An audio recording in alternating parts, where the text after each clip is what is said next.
What's up, ladies and men to gents? Welcome back to another episode. And I'm shooting from Thailand this week.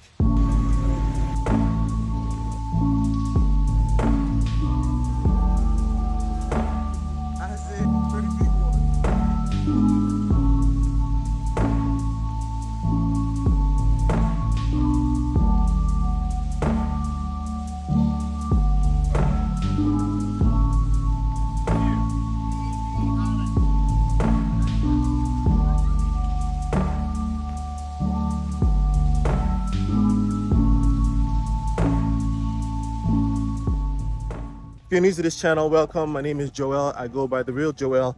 And I've been documenting my hair transplant that I did in Turkey 8 months ago. 8.5 to be exact. This is making week 30. First, I'm going to talk about my experiences, which is nothing crazy. Then I'm just going to go through what I've experienced in Thailand, things to do, how to get here, the costs, hotel recommendations, and overall good, bad, and ugly about Thailand.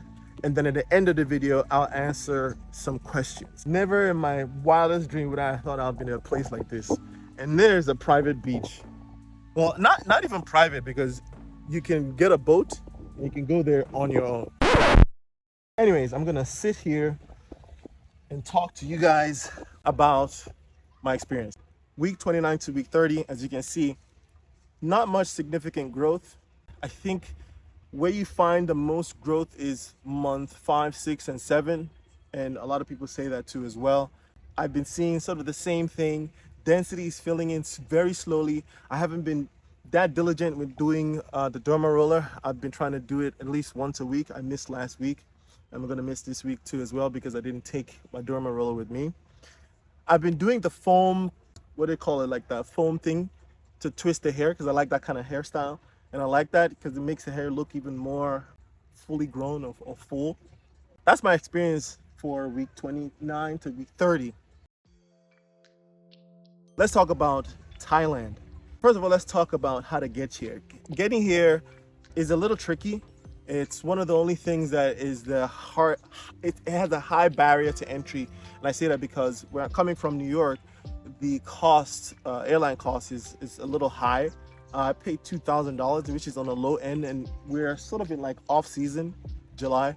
It's the raining season, and I paid $2,000. So I and my wife came. Thank God for Chase Sapphire Reserve. You guys did a good job. So I used my points, which was great.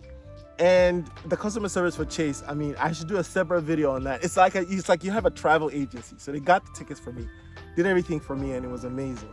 So shout out to Chase. Getting the ticket, $2,000. If you do not have a full page on your passport for stamping, you would not be able to fly. Unfortunately, that happened to me, and it was traumatizing. That's another story for another time, but I kid you not, I went to the airport thinking I was gonna leave on Friday. I wasn't able to leave.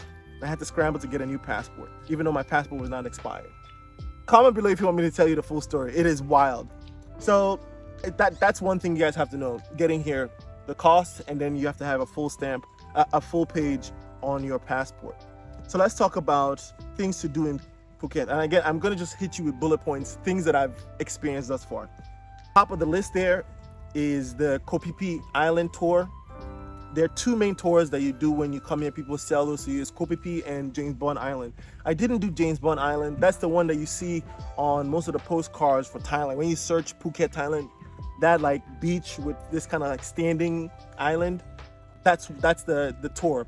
I did Koh Phi Phi, which was amazing. It's a 6.5 hour tour. It's kind of like beach hopping from different types of very, very remote beaches, and you're like in the open sea and on a very, very fast boat. So, you know, the experience is wild. Then we did the elephant sanctuary, feeding the elephants, which was very cool. I've never done that before in my life. I've never touched an elephant. Crazy, but I did it finally, thank God. Didn't kill me. And then we did Yona Beach. It's not an island, but it's like a ship that they turned into a club. So it's a brunch place, like a club. It's a club on a boat, and they take a small boat to get to that boat. It's a good experience.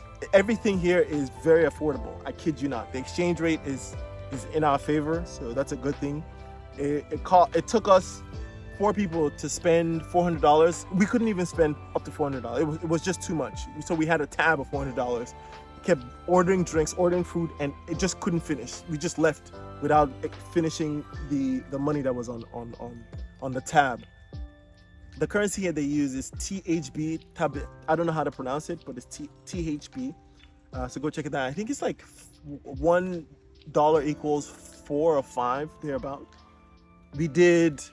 When I say we, it's I and my wife. So I came with my, as I already said. I came here for my cousin's birthday as well. He turned 40. My cousin, my good friend. I grew up together with him in Festac. I'm a Festac stand-up. Is the Thai massage, and this place called Fu Mantra or Pu Mantra. It is insane. I've gone there twice. My cousin, he went there like 3 times. His girlfriend, everyone was just going. It's so good. Thai massage here is like legit Thai massage, and it costs like $20. We did those things. So those are my recommendations on things to do. It's easy, accessible.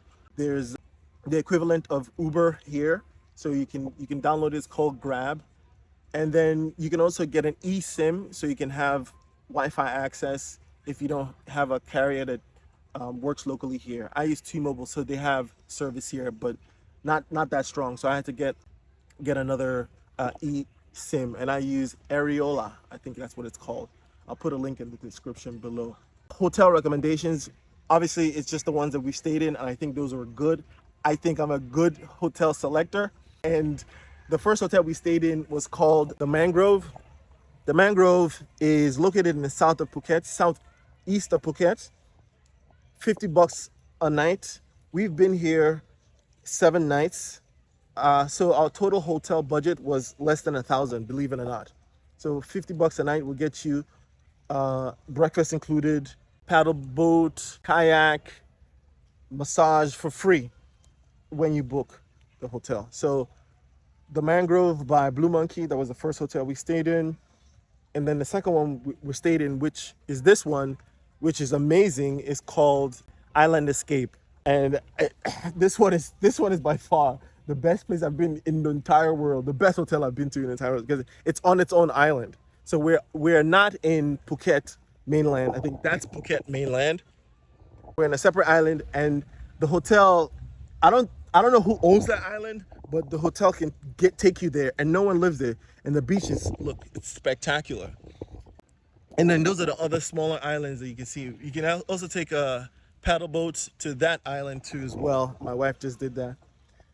This hotel was the same price, or actually cheaper, believe it or not, because again, this is off season. So we got it for a steal. Breakfast is amazing here. Okay, so let me talk about the good first. The good for the first hotel was the customer service. They speak English well there. The hospitality was great, and the food was really good. So those are the things that I liked about the first hotel. The second, what I didn't like about that hotel was the location is too far south, which is not so good. And then the beach, on the pictures, the beach looked really nice, but it's not that nice when you get there. It's a little muddy, and the tide pushes the water all the way back during the day. So you're not gonna be able to swim in that beach. The pool there is cool, but it's small. This one, however, I like the beach here a lot better, and you have options like that too. There's another beach there too. So again, it's its own island, so you have beaches everywhere. I also like that you have Muay Thai training. I did that this morning. Paddle boats, catamaran, all that stuff, free. It's not it's part of the booking. The breakfast here is phenomenal, but the dinner it's okay. It's not that great. What I don't like here is that the English is not that good. I mean, it is. I'm in a foreign country, so I shouldn't complain too much. But that affects the customer service, unfortunately. And even though the location is good, the location is also a bad thing because getting here is a hassle. And yesterday, when we were coming back from the Koh Phi Phi excursion, it was a pain in the ass getting here. So we had to rent a taxi, those little boats, at night, in the middle of the night, to get to that pier that you see there. So that's the hotel's pier. And then they'll take you with golf carts. So there's only golf carts on this island, no cars, or this part of the island. Let me correct myself. So just general, that's what my experience has been at Phuket, Thailand. Obviously, I'm on vacation, so I'm not seeing like the real world experiences. I'm only looking at it from a tourist standpoint. So my experience has been good. I know there's always a good and bad. Like I was in Nigeria a couple of weeks ago and I experienced it as a tourist, but I know how Nigeria is, man. Things are hard. So I take every experience with a grain of salt. So that's my experience in Thailand. Hope you guys like that part of the video. I know this is not a travel video, but I do travel often and I want to share my experiences with you guys. Not too many black people here though. I'm going to tell you the truth. Oh, my cousin, we're like the only black group. And when we roll deep. So it was cool. It was cool being in the company of my cousin and his family. So let's jump into questions about the hair to wrap up the video. And by the way, again, if you're new to this channel, I do talk about my hair for the most part, but my hair is growing out. And in due time, I would have to segue into another type of topic. I like to talk about life journeys. I know people have been asking me to do more videos about my real estate experiences, my real estate journey. I will start posting more of those, but I'm going through a tough time right now. And I want to get through that hurdle before I start sharing. You know, I want to share the good and bad in a clear mind. Right now, it's a little murky. And also I want to talk about my experiences in New York and you know, traveling and things like that. So stick around. This channel, it's growing. I appreciate all the support, all the subscribers. Hit that subscribe button. First question I've gotten this question before, is when does the numbness on the scalp or the recipient area, this is the recipient area, when does that stop? So for me, the numbness completely went away in month 2.5 to month 3. And it might vary for different people. I'll ask my brother when his stopped, but I think by month 4, you should be good. So that's what I think should be normal. Talk to your consultant if you have one. And if your numbness is persisting past 6 months, then that might be an issue. Talk to a doctor too. Second question I got was level of pain. And I get this question a lot too as well. The level of pain, again, is subjective, but I'll say it is more irritating than it is painful. You know, it's like a poke. They keep poking you. And for me, I would say it's like a 7.5 or 8, you know, pain or irritation level. And it goes away because that pokingness is when you're putting the anesthesia. So that's how painful it is. So it's not bad, but it's not great. It's not something I would like to do again. Then the next question I got is my brother taking any meds? No, my brother's not taking any meds. Not that I know of, at least. So if you don't know, I and my brother, we did the hair transplant together. Like I said, I was in New York. I was in Lagos 2 weeks ago, or 3 weeks now. And I did an interview with him and I showed you guys what his hair looks like. I'll put a link up here, so go check that out too as well. Next question that I got was, how do you mentally prepare for this experience? That's a tough question, but here's my recommendation. Have a good support system around you. For me, I was lucky to do it with someone that was close to me, family, my brother. And anytime I was going through something that I felt was a little weird, I would ask him if he's going through the same thing. I also had a good consultant, which was great, to bounce ideas or, you know, issues across.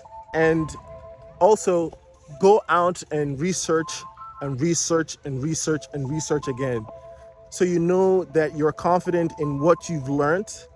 And then when you go through the procedure, you're passing each milestone based on what you researched. You can use my videos, because I've been documenting this from week 1, as a resource to help you navigate through the experience. That could be a good way to psychologically prepare. So just watch my videos and see what I've been through. Okay, so the last 2 questions, donor area growth. The donor area is the back of the head. The growth, it heals quicker than the recipient area. That's where they take their hair from. I don't let it grow as much, as you can see. I'm always doing a fade, but the hair starts to grow in a matter of months, 3 months, and you're good. By the fifth month, you're not even concerned about the donor area anymore. You're just focusing on the recipient area. If you use your oils well and you take care of the skin, you will not have any issues. Again, most of the things that people go through that prevent them from getting the optimal results is the skin not being taken care of, and then it leads to irritations or infections or something like that that prevents the hair from growing. So take care of your skin. That's the moral of the story. And then the last question is, did I experience any shedding in week 6 and 7? I personally didn't have any shedding in week 6, in month 6 to 7. My shedding started in month 3 and 4. It was very light. Talk to the consultant, see what's going on. I don't think that that's normal. At least I didn't experience that. So talk to someone, make sure that what you're experiencing isn't affecting your overall hair growth. Yeah, that's my recommendation. Talk to a consultant. So yeah, that's my video for today. The sun is out. Guns are out too. Man, this island looks so beautiful. Check this out. Kind of want to go there. But yeah, I hope you enjoyed this. Another question people kept asking me was to talk about crypto. I'm not a crypto guy. I only put a YouTube short a couple of weeks ago, months ago, when it was in a bull run. I'm not a crypto guy. I don't give any tangible financial advice. I do have crypto, and I don't touch it. It's just been there. So when it goes up, it doesn't matter. When it goes down, it doesn't matter. It was just money that I had stashed a long time ago, and I put that money in 2021, and I haven't touched it. That's my spiel on crypto. I don't know much about it. What I do know though is taking care of your body, and I've been posting daily workouts since January. So actually, yeah, I think it's January. I'm in day 219 or 20 or thereabouts. So every day I do some sort of activity. Like I invest in my body, whether it be stretches, whether it be jump rope, a jog, yoga, push-ups, or go to I haven't been going to the gym for the most part, so I've been doing most of the workouts at home. The pull-up bar is my go-to, or a kettlebell.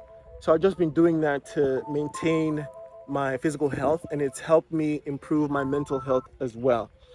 That's one thing that I can guarantee you, if you invest in, you would see a return on.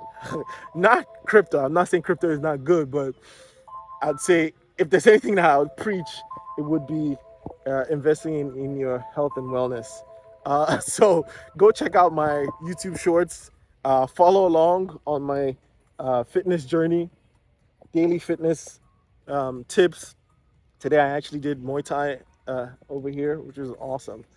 And that's it for week 30. I'll be going back to New York on Wednesday. So I'll be shooting week 31 in my bathroom again, as always. So until next time, guys, hit that subscribe button. Cheers.